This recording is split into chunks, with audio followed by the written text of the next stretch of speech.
Qozi bomdod namoziga aytilgan azon ovozidan cho'chib uyg'ondi. Bir zumda o'ziga keldi. Avvaliga ko'zlarini ocha olmagandek bo'ldi, lekin keyin birdan o'rnidan sakrab turdi. U shayxi uchun har kuni istadigan tahorat suvini tayyorlamagan edi. Kech qoldi. Azon esa deyarli aytib bo'linyapti. Nima qilib qo'ydim? Mahmud o'zini o'zi beayov so'roqqa tutdi. Endi nima qilaman? Mahmud sarosimaga tushib dovdirab qoldi. Azon aytib ham bo'lindi, lekin hali tahorat suvi tayyor emas. Birdan shayxi o'tiradigan xonaning eshigi g'ichirladi. Mahmudning peshonasidan sovuq ter chiqib ketdi. Nima qilarini bilmay yerga cho'kkalab o'tirib oldi-yu, qo'llarini duoga ochdi. Allohim, men g'aflat uyqusida qoldim. Chorasizman. Menga faqatgina sen yordam bera olasan. Bandangdan yordamingni darig' tutma. Mahmud shunday deb qo'lidagi sovuq suv to'ldirilgan obdastani bag'riga bosdi. Nafsning aytgan gaplariga ko'nglimiz shunchalik ko'nikib qolganki, uni tinglayotganimizni bilmay ham qolamiz. Demak, avvalo nafsni farqlay olishimiz kerak. U bizga ko'proq qaysi hollarda, qaysi zaif nuqtamizga hujum qiladi, mana shuni bilib olishimiz kerak. Chunki inson o'zini yaxshi taniyman deb o'ylaydi, ammo aslida biz insonlar o'zimizga begonamiz. Inson ba'zi vaziyatlarda o'zi ham o'zini tanimay qoladi, holatidan hayratlanadi. Yana ham ochiqroq aytadigan bo'lsam, har bir insonning sig'inadigan buti bor. Qanchalik yo'q desa ham bor o'sha but. Ana shu nafs ichimizdagi butxonadir.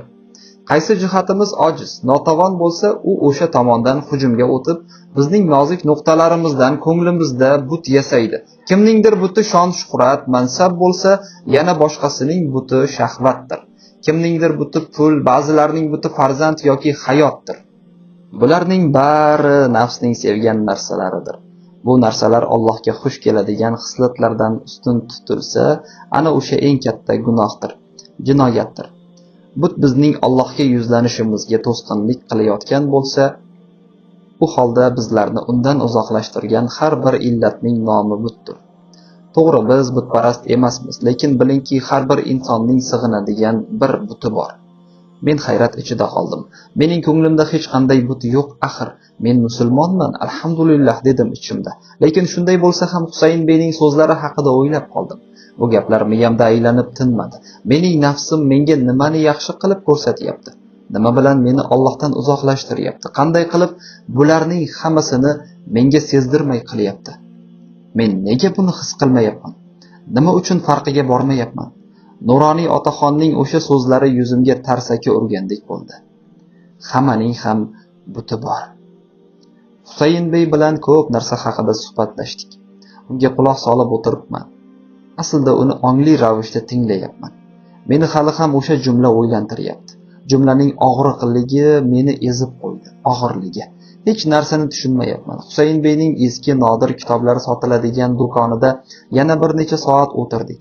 Suhbatimiz tugab, u yerdan chiqar ekanmiz, Husayn bey yana kelinglar, kutaman dedi. Men bu yerga yana kelamanmi, yo'qmi bilmayman. Husayn beyga tabassum qilib xayrlashdim u birgalikda do'kondan uzoqlashdik. Bugungi tasodiflarga to'la kundan miyamda o'sha birgina savol qoldi. Mening qalbimda ham nafsim yasagan but bormi? Uyga juda kech keldim. Husayn beyning kitob do'konidan chiqqandan keyin bir o'zim biroz sayr qilib piyoda ketaman deb do'stim bilan xayrlashdim. Bir necha soat yo'l yurdim. Jismim holdan toydi, lekin zehnim uyg'ona boshlaganini his qildim. Juda g'alati bo'lib ketdim. Ichimda shivir-shivir qilib gapirayotgan kimdir bor ekan, men tinmay shu haqida o'ylayapman. Qanday bema'nilik. Bilmayman, meni negadir qo'rquv bosib qoldi. Uyga kirgach biroz televizor ko'rdim, lekin fikru xayolim kitobda. O'qimoqchiman, lekin televizorni oldidan ham keta olmayapman. So'rasangiz tuzuk, quruq hech narsa ko'rmayapman ham. Yoki buning ham ortida nafs bormikan deb qo'yaman. Kitobni ochib o'qishga qo'lim bormayapti. Istasam ham nimadir orqaga tortib turibdi. O'zimda kuch to'plab biroz nafsimni qiynashga ahd qildim. Chunki ichimdagi ovozga yengilishni istamayapman. Bir harakat bilan o'rnimdan turib televizorni o'chirdim. So'nkamdan kitobni chiqardim. Avvalgi stol atrofida o'tirib o'qimoqchi bo'ldim. Keyin bu fikrimdan voz kechdim. O'tirib o'qisam nafsim ko'zlarimni aldaydi. Yana uxlab qolishim mumkin. Tik turib, u yoq bu yoqqa yurgan holda o'qiy boshladim. 4-martaba. Nafsi mutmaina. Tasavvufda nafsning 7 martabasidan 4-si. Bu martaba Allohning sevgisi bilan qalb ko'zi ochilgan inson har zarrada Alloh taoloni eslaydi, qalbida shubha, qo'rquv qolmaydi. Ey huzurga qovushgan nafs. Fajr surasi 27-oyat ma'nolar tarjimasi. Nafsi mutmaina ko'nglidan shubhalar arigan, qalbi huzurli, haqiqatni anglab qoniqish hosil qilgan nafs deganidir. Bu martabada inson Allohdan kelgan ilhom bilan, ma'naviy kuch bilan ko'ngil xotirjamligiga ega bo'ladi. Har bir narsaning Allohdan ekaniga ishonch hosil qiladi. Nafsi ammoraning belgilari bo'lgan shirk, zulm, yolg'onchilik, shahvatparastlik, nafsning har qanday orzuyini qondirish, kibr, xasislik, hasad, ko'ra olmaslik, xiyonat kabi yomon sifatlarni tark qilgan bo'ladi. Iymoni kuchayib, taqvo libosini kiygan bo'ladi. Nafsi mutmainaning sifati amal va ixlos, har bir amalni ixlos bilan qilish, tavakkul, jo'mardlik va riyozat, nafsni qiynash, ibodat, shukr va rozi bo'lishdir. Bursa 1579-yil. Mahmud Xudoyi. Sening ishqing suvni ham yondiribdi.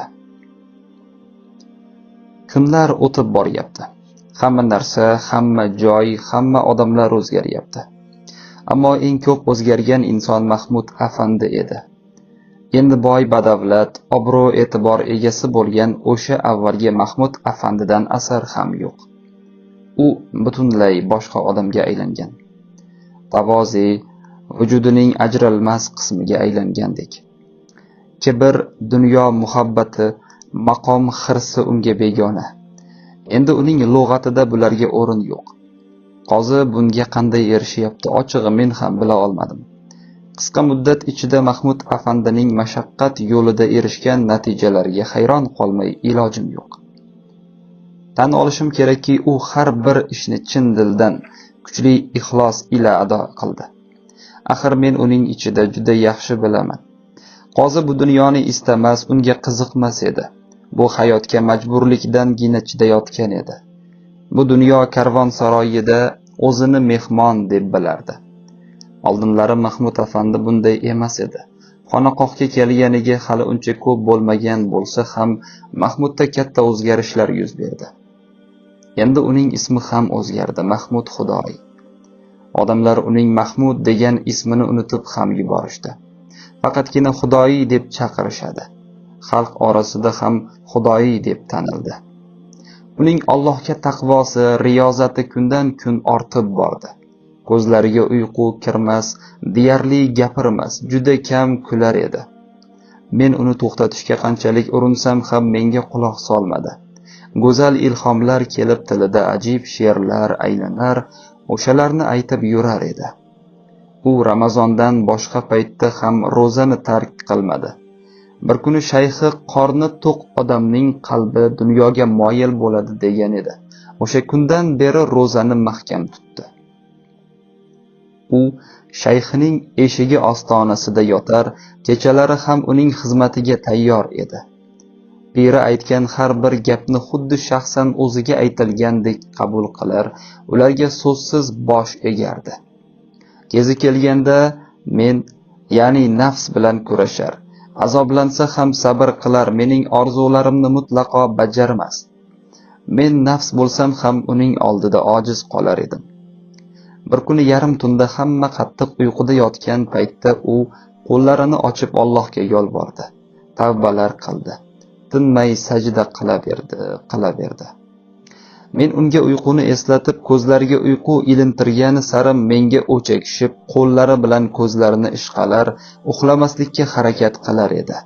Biroq baribir u ham bir insonda, uyqusizlikka mening so'zlarimga qachongacha chiday olardi.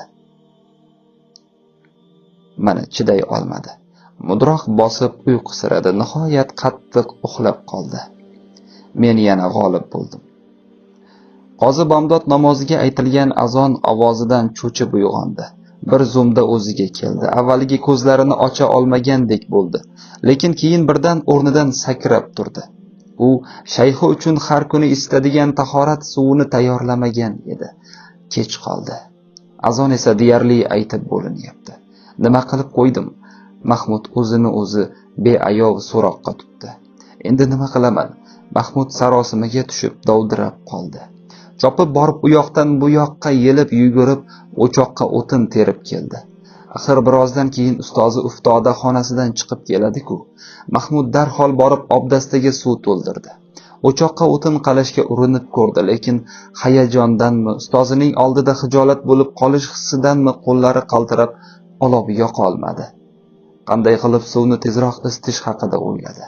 Ko'zidan yoshlar to'kildi, ammo boshqa chorasi yo'q edi. Men esa ich-ichimdan yayrab sevinib ketdim. Axir Mahmud menga quloq solib g'aflatda qoldi-da. Xursandligimdan o'yin tushib yubordim. Mahmud alam bilan o'choqqa qarab qo'ydi. Qo'lidagi obdastani ko'tarib, xonaning ichida maqsadsiz u yoqdan bu yoqqa yura boshladi. Buni qarangki, ming urinsa ham o'choqqa olov yoqa olmadi. Azon aytib ham bo'lindi, lekin hali tahorat suvi tayyor emas.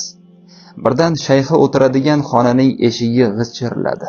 Mahmudning peshonasidan sovuq ter chiqib ketdi. Turgan joyida qoqqan qoziqdek qaqqayib qoldi. Turishni ham, borishni ham bilmas, chorasiz edi. Shu kichkina xato uni yana boshlagan joyiga qaytarishi mumkin. Mahmud hatto endi xonaqohdan quvilaman deb o'yladi. Axir birozdan keyin bu yerga ustozi kirib keladi-ku. Suv esa muzdek. U mana shularni o'ylab xayolga cho'mdi. Osmon uzoq, yer qattiq edi. Mahmud shayxining qadam tovushlarini eshitib turibdi. Har bir qadam uning qalbini eziyapti. Nima qilarini bilmay yerga cho'kkalab o'tirib oldi-yu, qo'llarini duoga ochdi. Allohim, men g'aflat uyqusida qoldim. Chorasizman. Menga faqatgina sen yordam bera olasan. Bandangdan yordamingni darig' tutma. Mahmud shunday deb qo'lidagi sovuq suv to'ldirilgan obdastani bag'riga bosdi. Bechora shu bilan suv harna biroz ilib qolar deb umid qildi shekilli. Men esa g'olib bo'lganimdan bayramni boshlab yubordim. Chunki bu vaziyatda faqatgina Mahmud Xudoyini emas, balki uftodani ham yengib bir o'q bilan ikki quyonni urgan edim. Uftodaning qadamlari borgan sari yaqinlashar, u yaqinlashgani sari Mahmud Xudoyining ko'zlaridan shashqator yoshlar oqar, muzdek obdastani bag'riga yana ham qattiqroq bosar edi. Ko'zlari yig'layapti. Tilida esa Allohni zikr qilar, titrab, qaqshab, tinmay shu so'zlarni qaytarar edi. Yo Karim, yo Alloh, yo Hakim, yo Alloh. Mahmud Xudoyi mana shunday o'zini yo'qotgan holda o'tirar ekan, uftoda kirib keldi. Uftoda o'sha yerdagi tosh o'rindiqlardan biriga o'tirib, ro'parasida qo'lida obdasta ushlab turgan Mahmud Xudoyiga qaradi. Mahmudning yuzi sarg'aygan, lablaridan rang qochgan edi.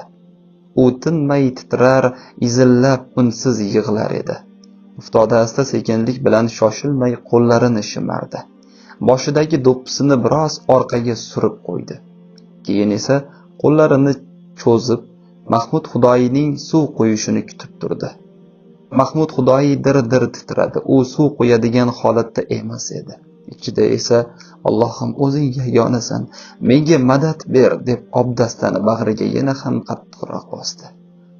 Uftoda boshini ko'tarmay, Xudoyiga ham qaramasdan, "Xudoyi suvni qo'y o'g'lim", dedi.